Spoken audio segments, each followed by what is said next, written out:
Le prophète meurt en l'an 632.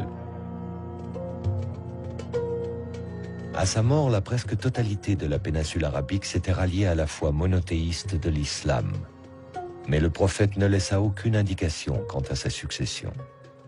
Ses 4 compagnons se réunirent et c'est Abou Bakr qui fut désigné premier calife. Ali revendique aussi la succession, au nom des liens du sang qui l'unissaient au prophète, mais le califat lui fut refusé. Et c'est cette première divergence qui, 2 siècles plus tard, divisera les musulmans en 2 branches. Les sunnites, aujourd'hui majoritaires dans le monde, qui s'attachent à la lignée des califes Abou Bakr, Omar et Ousmane, et les chiites, qui se rattachent à Ali. Alors qui, une fois le prophète disparu, allait prendre l'initiative de la mise par écrit du Coran? Qui allait faire des révélations un véritable livre? Avec quelle volonté? Strictement religieuse ou déjà politique? Et dans cette transcription de la parole de Dieu, quelle sera la part de l'intervention humaine?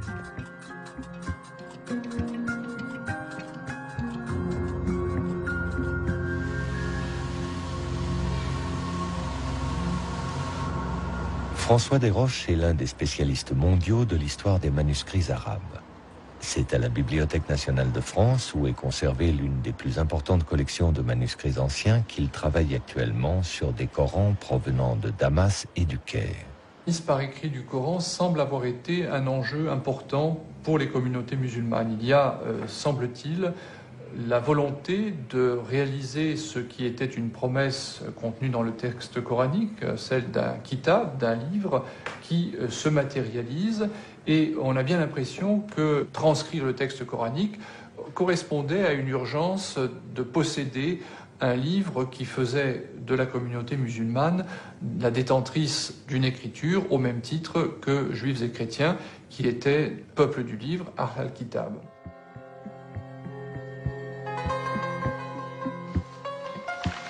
Le manuscrit arabe 328 est l'un des plus anciens exemplaires du Coran aujourd'hui connu.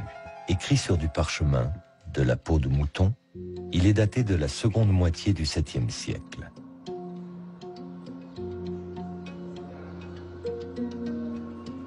Ce manuscrit fut découvert dans une cache de la mosquée Amr à Foustat, l'actuelle banlieue du Caire, lors de la campagne d'Égypte menée par Bonaparte à la fin du XVIIIe siècle.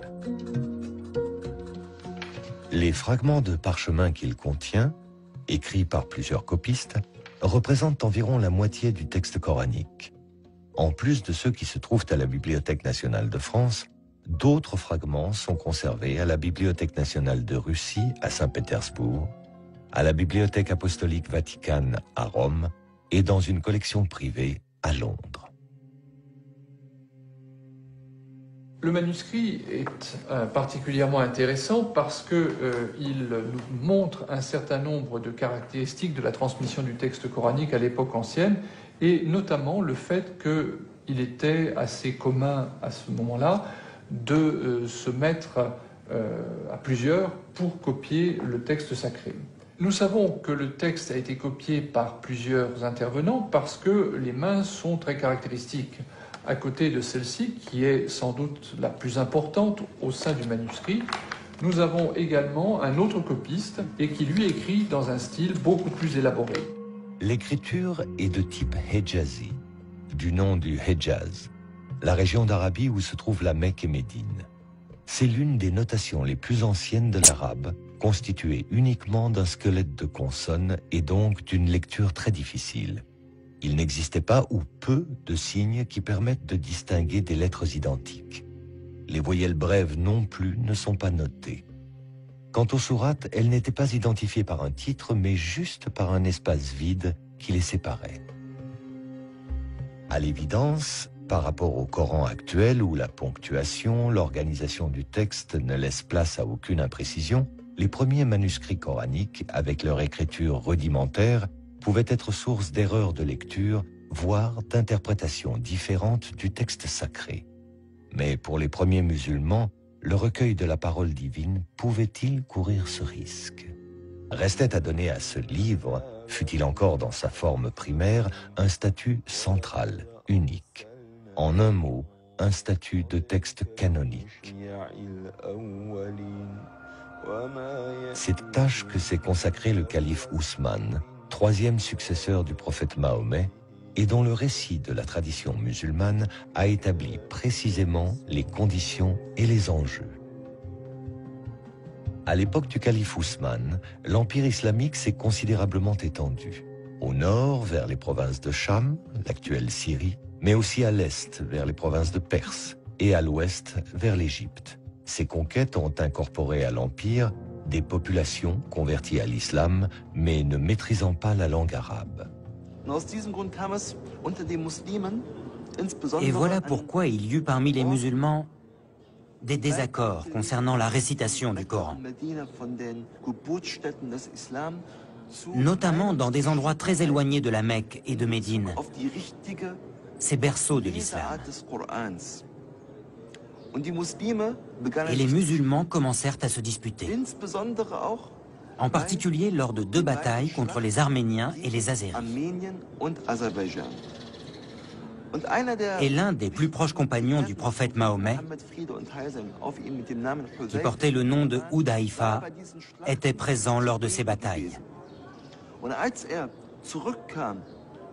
Et quand il s'en revint après avoir vu ces conflits entre les musulmans, il alla sur le champ retrouver Ousmane ibn Affan, qui était le calife de l'époque. Et il dit à Ousmane ibn Affan: « Oh Ousmane, sauve cette Oumma, sauve cette communauté avant qu'elle ne se divise et avant qu'elle ne se dispute au sujet de son livre, comme l'ont déjà fait les Juifs et les chrétiens avant eux. »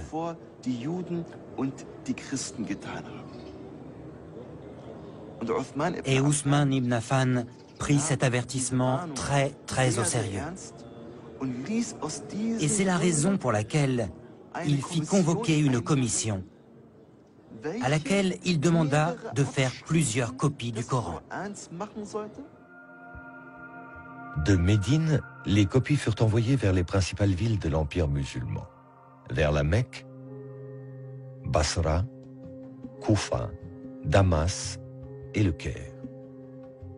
Le calife Ousmane imposait ainsi sa version officielle que la tradition musulmane retiendra comme la Vulgate d'Ousmane, la forme canonique du texte coranique qui, encore aujourd'hui, est la version de référence. Mais l'imposition de cette Vulgate se fit au prix de décisions despotiques.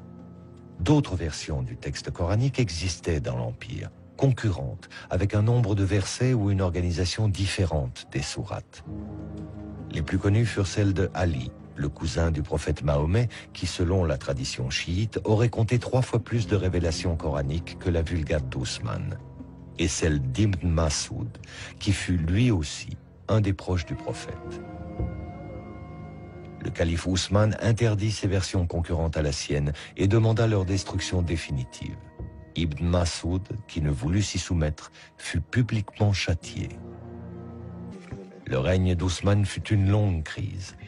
Après 10 années d'un pouvoir despotique, en l'an 656, il fut assassiné dans son palais de Médine, entouré de Corans, précise la tradition, expliquant ainsi les taches de sang califales sur les pages du texte sacré.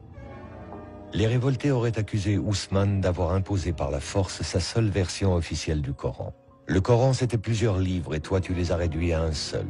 Allusion directe aux versions concurrentes d'Ali et de Ibn Masoud, détruite sur ordre d'Ousmane. Ali, qui avait revendiqué la succession par ses liens de sang avec le prophète Mahomet, fut porté au pouvoir. Mais son règne tourna court.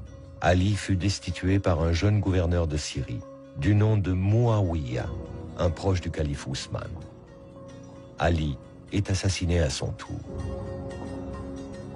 Muawiyah s'empara alors du pouvoir et fonda en l'an 661 la puissante dynastie des Omeyyades.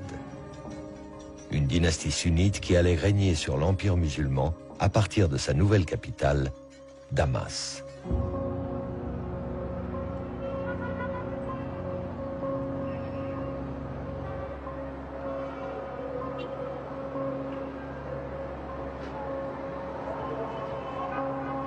30 années à peine après la mort du prophète Mahomet, et une fois mise en place une première version canonique du texte sacré par le calife Ousmane, le Coran allait, sous les Omeyyades, entrer dans la seconde phase de son histoire.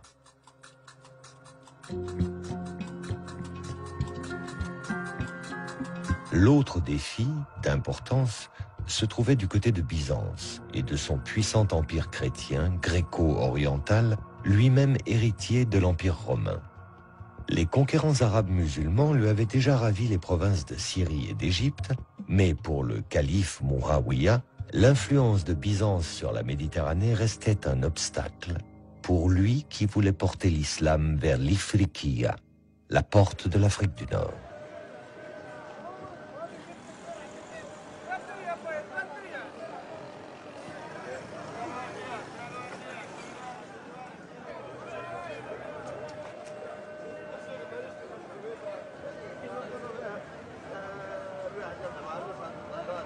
En l'an 670, le calife y envoie l'un de ses généraux qui fit de Kéran l'islamisation du Maghreb et de la diffusion du Coran d'Ousmane.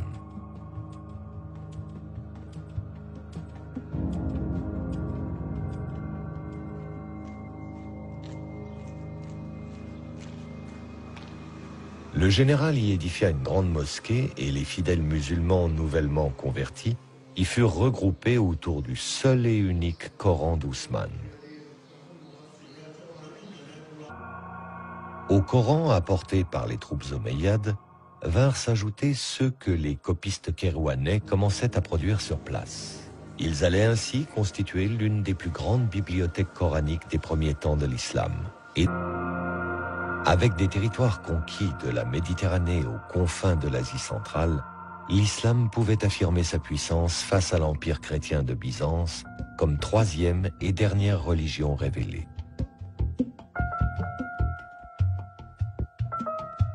Il lui restait cependant à donner une véritable expression à cette puissance. L'artisan en sera Abd al-Malik, le calife le plus flamboyant de la dynastie des Omeyyades. Il fit de l'édification des premiers monuments de l'islam et de la réforme du Coran les deux piliers de son règne qui débuta en l'an 685. Dans un empire où les musulmans non arabes sont désormais majoritaires, il fallait, pour le pouvoir omeyyade, souder la communauté musulmane, lui donner une cohérence, une unité. Comme lors des califats précédents, le Coran en sera l'outil, mais plus comme un simple aide-mémoire comme pu l'être jusqu'alors avec son écriture rudimentaire.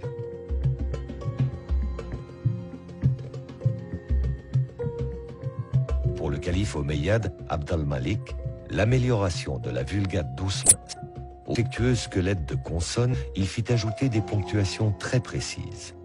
Distinction des lettres similaires, notation des voyelles, indication de prononciation. Ainsi complété, le texte coranique ne pouvait plus prêter à des erreurs de lecture ou à des interprétations contradictoires ou distinctes. Le calife Abd al-Malik appelle le musulman à ne suivre que ce qu'il imposait comme l'unique version du Coran, Ousmane, mais au texte désormais définitivement fixé. Et comme fit le calife Ousmane avant lui, Abd al-Malik fit envoyer des copies officielles dans les capitales de l'Empire.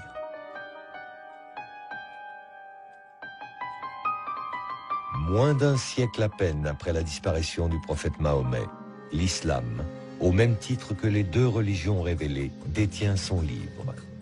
L'œuvre du calife Ousmane et sa volonté d'un Coran unique et unifié sont enfin accomplies.